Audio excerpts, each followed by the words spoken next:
Assalamualaikum warahmatullahi wabarakatuh. Sahabat Jeep Kopi, di mana saja Anda berada, sudah terlihat di belakang kita motor yang sudah siap untuk pulang ya, dan juga mesin pemotong. Nah, inilah hasil untuk hari ini yang telah Jeep Kopi lakukan, yaitu pembersihan rumput dengan mesin.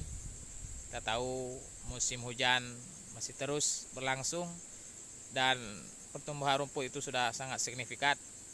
Jadi kita harus dipaksakan ya dengan pembersihan terlebih dahulu.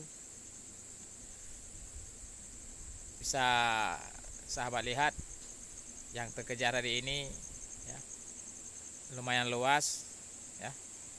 Ini dia ya, sampai di belakang Jeep Kopi.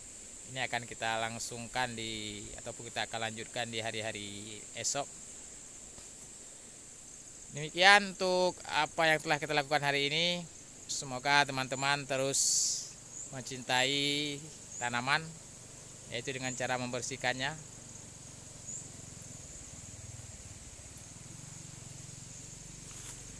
Sudah sore, kita akan pulang menuju rumah ya. Salam sukses selalu dari Jeep Kopi untuk teman-teman. Assalamualaikum warahmatullahi wabarakatuh.